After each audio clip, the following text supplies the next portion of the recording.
Good morning students. आज हम Vienna समझौते के बारे में अध्ययन करेंगे। वियना समझौता और मेटरनिख जो इसका कर्ता धर्ता था उसके बारे में हम अध्ययन करेंगे। सबसे पहले हम बात करेंगे कि वियना समझौते की आवश्यकता क्यों पड़ी। नेपोलियन ने अपने शासनकाल में यूरोप के मानचित्र में मनमाने ढंग से परिवर्तन कर दिए थे, जिन्हें सुधारने के लिए ऑस्ट्रिया की राजधानी वियना में मित्र राष्ट्रों ने एक सम्मेलन आयोजित किया, जिसे इतिहास में वियना कांग्रेस कहा जाता है।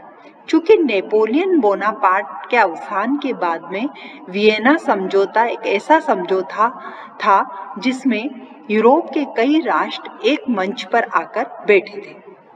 अब यह है कि यूरोप के राष्ट्रों ने वियना को ही क्यों चुना। वियना स्थान का चुनाव इसलिए किया गया कि यह महाद्वीप के मध्य में स्थित था तथा नेपोलियन की पराजय में ऑस्ट्रिया के चांसलर मेटरनिख की महत्वपूर्ण भूमिका थी।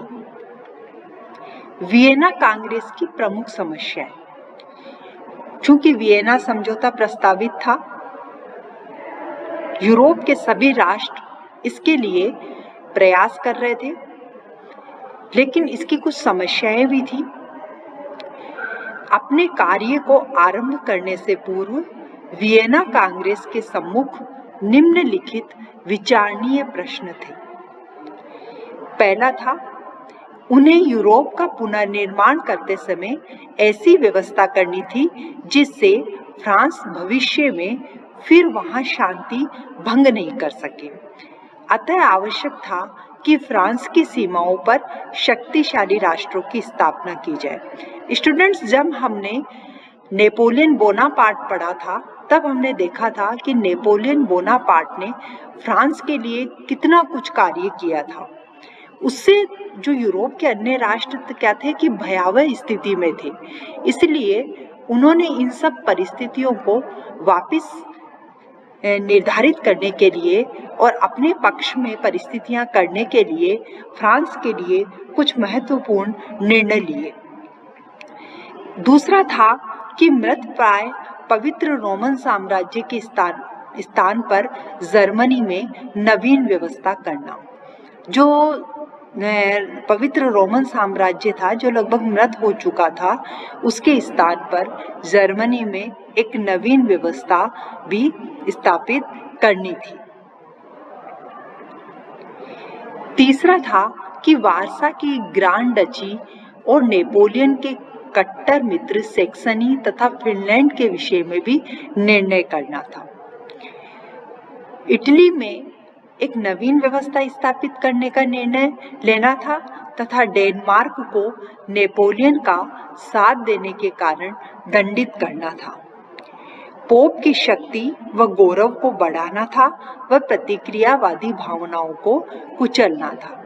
तो कुल मिलाकर जो यूरोप के राष्ट्र थे, उन्होंने एक तरह से जो नेपोलियन के बहुत नजदीक थे, उनको किसी न किसी प्रकार से उनको एक तरह से दंडित करना उनका एक उद्देश्य बन गया था।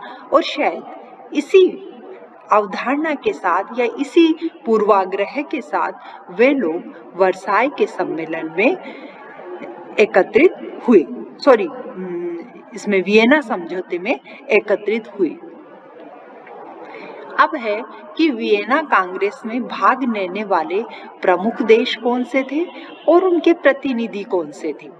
वियना सम्मेलन को यूरोप के इतिहास में कूटनीतिज्ञों की सर्वाधिक महत्वपूर्ण बैठक कहा जाता है। इसमें टर्की के अतिरिक्त यूरोप की समस्त बड़ी शक्तियों ने भाग लिया था। पहला था ऑस्ट्रिया। ऑस्ट्रिया का जो प्रतिनिधित्व था वह सम्राट फ्रांसिस प्रथम व चांसलर मेटरनिख ने किया था। सम्राट फ्रांसिस प्रथम को इस सम्मेलन पर अपार धन व्यय करना पड़ा। मेटरनिख को इस सम्मेलन का कन्वीनर बनाया गया। हमने मेटरनिख पर ज्यादा हम जोर डाल रहे हैं या मेटरनिख को इसलिए सेंटर्ड कर रहे हैं कि नेपोलियन के पतन में मेटरनिख का महत्वपूर्ण स्थान था और मेटरनिख इनिशिएटिव ले रहा था कि किस प्रकार इस वियना सम्मेलन में फ्रांस को एक तरह से क्षत विक्षत किया जाए, उसकी शक्तियों को किस प्रकार क्षीण किया जाए। रूस की ओर से स्वयं सम्राट जार अलेक्जेंडर ने भी इस सम्मेलन में भाग लिया था। प्रशा का प्रतिनिधित्व करने के लिए उसके मंत्री हार्डेनबर्ग को भेजा गया था। इंग्लैंड के प्रतिनिधि के रूप में लॉर्ड कैसलरे तथा वेलिंगटन के ड्यूक ने इस सम्मेलन में भाग लिया था।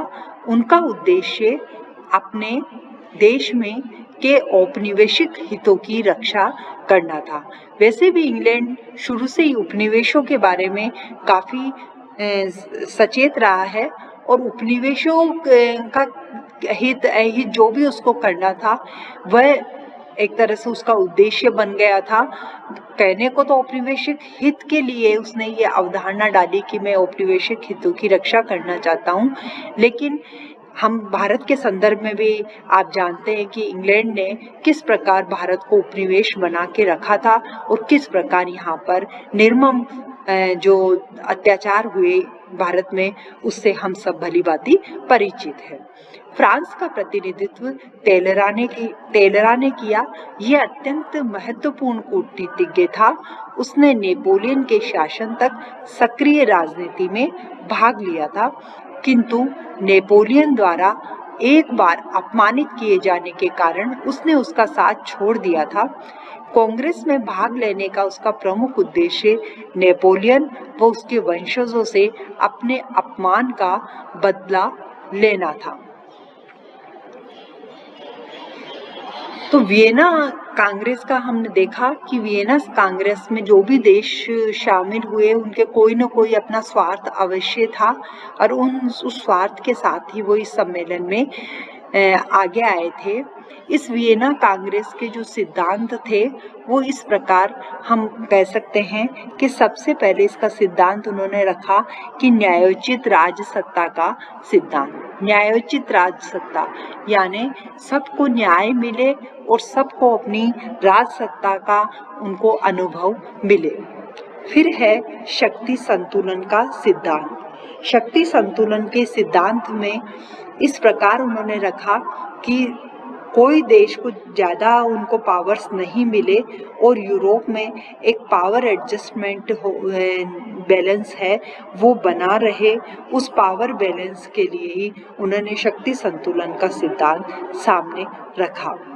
तो एक था पुरस्कार एवं दंड का सिद्धांत।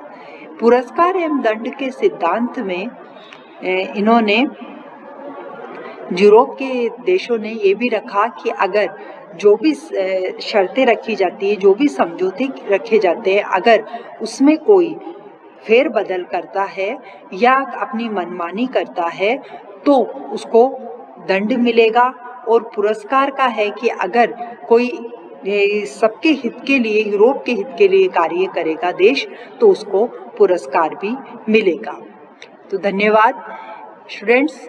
हमने जो देखा वियना सम्मेलन जो नेपोलियन के अवसान के बाद हुआ और इसमें सभी देशों ने, यूरोप के मुख्य देशों ने भाग लिया और अपने अपने इसमें उन्होंने मत व्यक्त करे।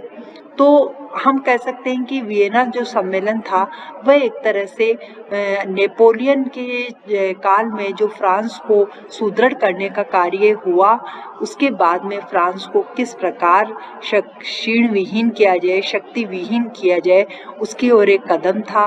और कहा जाए तो एक तरह से प्रथम विश्व युद्ध की आहट में भी यह एक मील का पत्थर सिद्ध हो रहा था।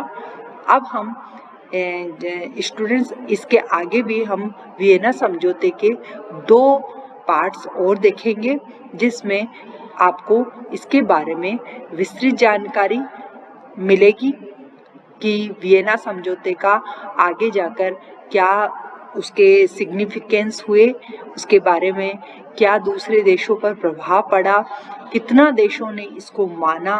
तो इसके बारे में आपको विस्तृत जानकारी हम नेक्स्ट जो हमारा लेक्चर है उसमें देखेंगे और उसमें आपको काफ़ी कुछ इसके बारे में क्लियर हो जाएगा।